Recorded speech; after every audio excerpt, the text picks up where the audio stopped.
Señor, ¿se encuentra bien? Por favor, vete, niño. Me encuentro bien. Pero está llorando, ¿le puedo dar un abrazo? Sí, claro, niño. La ciudad dormía, pero un hombre lo había perdido todo en una sola noche. Sentado en la acera, con un traje caro y el alma rota, lloraba sin fuerzas. Nadie se detuvo, nadie preguntó. El mundo siguió de largo, hasta que unos pasos pequeños y descalzos rompieron el silencio. «Puedo abrazarte», dijo el niño, y ese instante lo cambió todo. Eran las 11 de la noche, la calle estaba casi vacía y húmeda por la neblina, las farolas iluminaban parches de asfalto, creando sombras largas y frías. Frente a un edificio corporativo apagado, estaba sentado Álvaro Montoya. Su traje elegante seguía puesto, pero ya no significaba nada para él. Tenía la espalda encorvada, las manos temblorosas y el rostro hundido. Lloraba sin intentar ocultarlo, como quien ya no teme ser visto.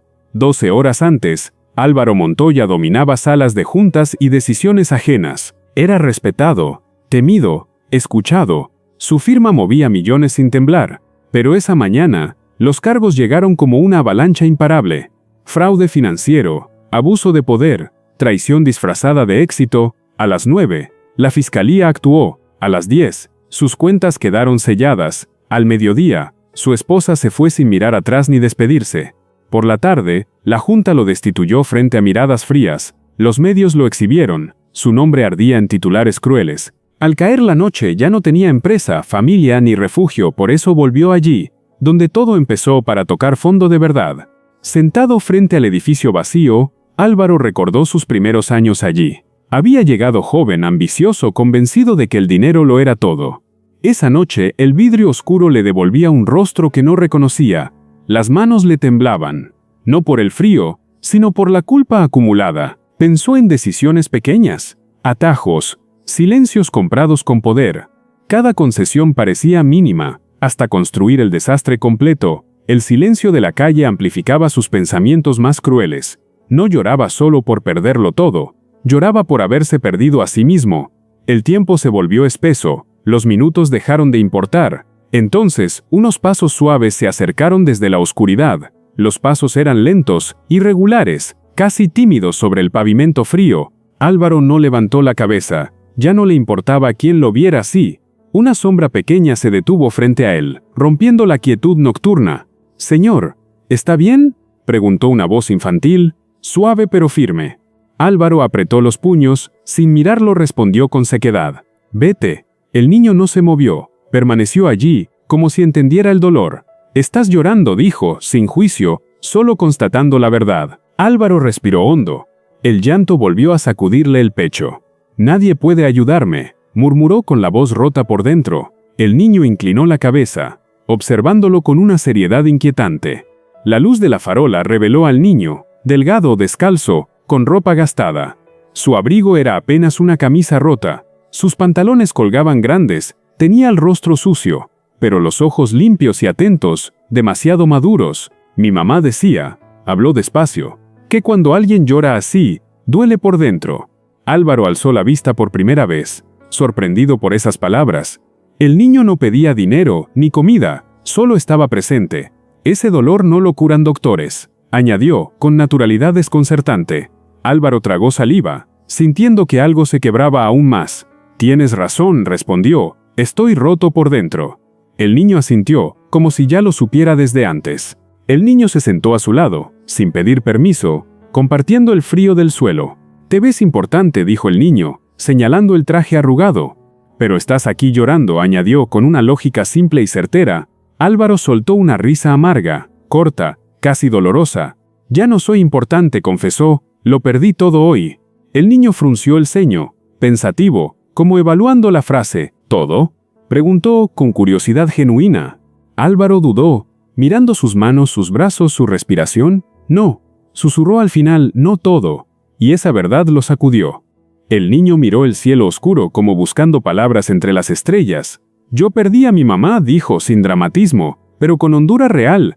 Álvaro giró lentamente. Esa frase lo golpeó más que cualquier acusación. «Hace 6 meses», añadió el niño, apretando los dedos contra el suelo. Dijo que desde entonces la calle era su casa y su escuela.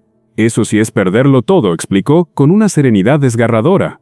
Álvaro sintió vergüenza. Su caída ya no parecía la más grande. Lo siento, murmuró por primera vez pensando en otro. El niño se encogió de hombros. Ella me enseñó a ser bueno. Y en esa lección simple, Álvaro empezó a comprender su ruina. El niño se acomodó mejor como si la noche también lo escuchara. Mi mamá decía, continuó, que la bondad no cuesta nada. Álvaro cerró los ojos. Esas palabras atravesaron su coraza vieja. He hecho cosas malas, confesó con voz baja y honesta. Lastimé a otros por dinero, por poder, por miedo a perder. El niño lo miró sin rechazo, sin sorpresa, solo atento. Equivocarse no quita que necesites cariño, respondió con calma. Álvaro sintió un nudo en el pecho más fuerte que antes. ¿Cómo te llamas?, preguntó, buscando aferrarse a algo real. Mateo, dijo el niño, y ese nombre quedó grabado en su memoria. Mateo observó el rostro agotado de Álvaro, empapado en lágrimas viejas. El silencio entre ambos era denso, pero ya no incómodo. Álvaro respiró hondo, como si reuniera valor para admitir su verdad. Mañana iré a prisión, dijo, sin rodeos, aceptando su destino. Hice cosas ilegales, engañé, dañé a personas que confiaron en mí. Mateo no retrocedió, ni mostró miedo, solo escuchó con atención. Mi mamá decía, respondió, que todos merecen compasión, sobre todo, cuando saben que se equivocaron, añadió despacio. Álvaro sintió un golpe interno, más fuerte que cualquier sentencia. Por primera vez, no se sintió juzgado, sino visto de verdad. Mateo dio un paso adelante, dudó apenas un segundo, y habló con franqueza. Señor, ¿puedo abrazarte?, preguntó, como quien ofrece refugio. Álvaro parpadeó, sorprendido por la simpleza de ese gesto. Hacía años que nadie le ofrecía contacto sin interés alguno, ni socios, ni esposa ni amigos, solo manos que exigían resultados. Sí, respondió al fin, con la voz quebrada. Por favor. Mateo lo rodeó con sus brazos pequeños, firmes, sinceros.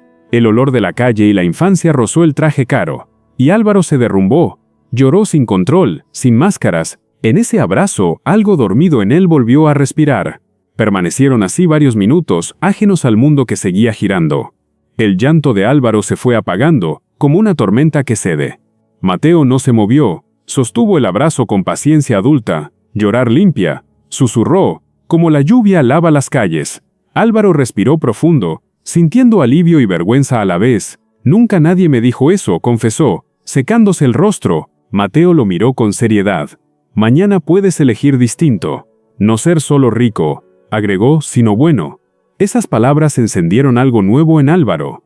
Una posibilidad mínima pero real de redención. Álvaro miró alrededor. La calle vacía, la noche inmóvil. ¿Dónde duermes?, preguntó, preocupado de pronto por Mateo. A veces en un refugio, respondió, a veces bajo el puente. Eso no está bien, dijo Álvaro, con firmeza inesperada. Buscó en su bolsillo, sacó todo el efectivo que aún tenía. Es poco, pero es limpio, explicó, extendiendo la mano. Mateo dudó, luego aceptó, con respeto y gratitud sincera. No me diste dinero, dijo Álvaro, me devolviste humanidad. Caminaron juntos hacia el refugio, sin prisa, sin miedo. Esa noche, ambos entendieron que la riqueza puede empezar de cero. El refugio nocturno estaba iluminado con luces blancas y cansadas. Álvaro entró junto a Mateo, sintiendo el peso de cada paso. Habló con el encargado, dio nombres, firmó formularios con manos firmes, pidió una cama, comida caliente y un lugar seguro para el niño. Mateo observaba en silencio, sorprendido de no ser ignorado. Álvaro entregó el dinero restante para lo que necesite. El encargado asintió, entendiendo que no era caridad, era responsabilidad. Mateo recibió una manta, una cena y un número de registro. Antes de irse, Álvaro se agachó frente a él, mirándolo a los ojos. Esta noche duermes a salvo, dijo, y por primera vez lo cumplió. Álvaro regresó solo, caminando hacia la casa que ya no sentía suya. La puerta se abrió en silencio. El eco del vacío lo recibió.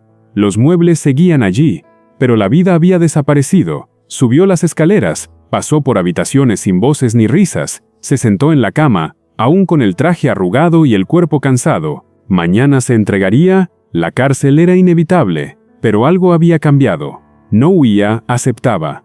Pensó en Mateo, en el refugio, en el abrazo sincero. Por primera vez, no pensó en dinero, sino en reparar. Esa noche, Decidió enfrentar todo, como un hombre distinto.